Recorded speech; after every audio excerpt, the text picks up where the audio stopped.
It's Monday, October 23rd, more than 2 weeks now after the horrific October 7th terror attack on Israel, and there are still people loudly and proudly denying or downplaying the atrocities committed by Hamas. They want to change the subject. They want to nitpick the truth.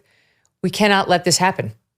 This morning in Israel, authorities showed more than 100 international journalists raw footage of Hamas's massacre in an effort to counter what's become a, quote, Holocaust denial-like phenomenon. They're right, that we are seeing play out in America and throughout the world. The footage came from body cams worn by Hamas terrorists themselves, some dash cams of innocents who'd been targeted, and so on. One Middle East correspondent, Yotam Confino, detailed some of what he saw in a thread on X. A Hamas terrorist screaming Allahu Akbar when he tries to behead a man with a shovel who was writhing on the ground. Hamas terrorists entering one home where a young girl was hiding under a table, estimated to be between 7 and 9 years old. Then watching them shoot and kill this little girl. Dead babies and children burned beyond recognition. Just a small portion has been approved for release so far out of the 43 minutes that the IDF screened today, though we expect that they will be releasing this entire thing publicly. The tape shown to these reporters depicts an unsuspecting driver coming under a hail of bullets from Hamas terrorists who were dressed like IDF soldiers in some of the instances. Again, this is just a 1 minute or 40-second clip released by the IDF from what was shown to those reporters earlier. We do want to warn you, the video's graphic.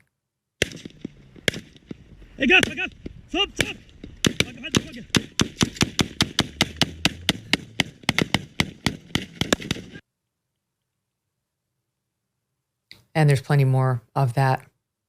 Meanwhile, Fox News' Trey Yingst, who's been doing a great job over there, described what one Hamas terrorist told Israeli forces who captured him. All right, so the Israelis got this guy and then interrogated him, and Trey got his hands on the interrogation video. Look at this reporting. In the video, you see a Hamas militant. He is in a white cloth jumpsuit sitting across from an Israeli interrogator. That interrogator is asking him questions. He describes the preparation and coordination for this assault on southern Israel. He talks about a Telegram group that Hamas fighters had, and they were communicating as the massacre took place, sending videos as they got them, as they were killing civilians in their homes. And this interrogator asks him about Islam, and he acknowledges that in the religion, you are told not to kill women, children, and elderly people. But he describes what Hamas commanders told them to do.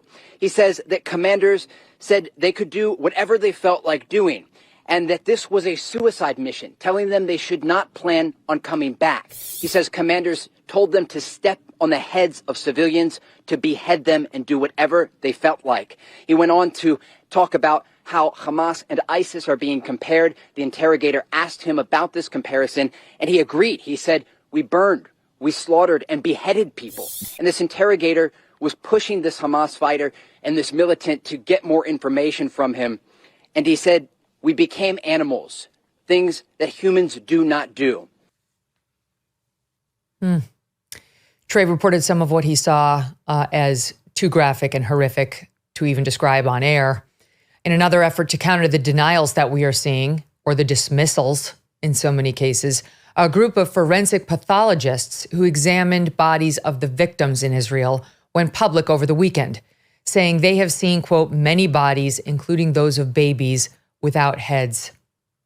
Countering one of the most pervasive elements of the denials happening now, they said it was, quote, difficult to ascertain whether the victims were decapitated before or after death, as well as if they were beheaded with a knife or simply had their heads shot off by rocket-propelled grenades. This is the level they've been forced to reduce themselves to. They've been forced to reduce themselves to this because people want to continue pushing back on, well, decapitated babies, were they?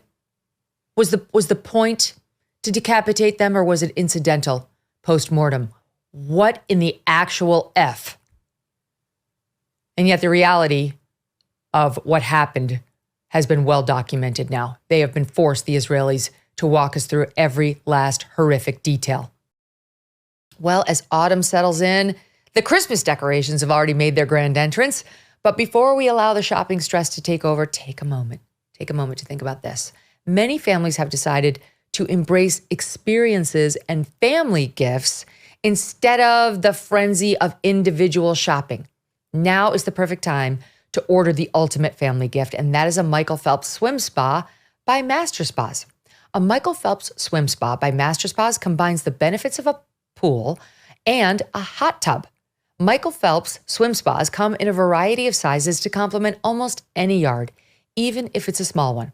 Installation can take less than a day, and since it's heated, you can use it year-round in any climate. Michael Phelps swim spas are 100% made in the USA by Master Spas. That's the world's largest swim spa manufacturer. Order yours today. Go to masterspas.com, put in the promo code MK to save $1,000 on a Michael Phelps swim spa or $500 on a Master Spas hot tub. Masterspas.com, promo code MK. Hey, thanks so much for watching. If you like what you just saw, hit the subscribe button for more clips and full episodes.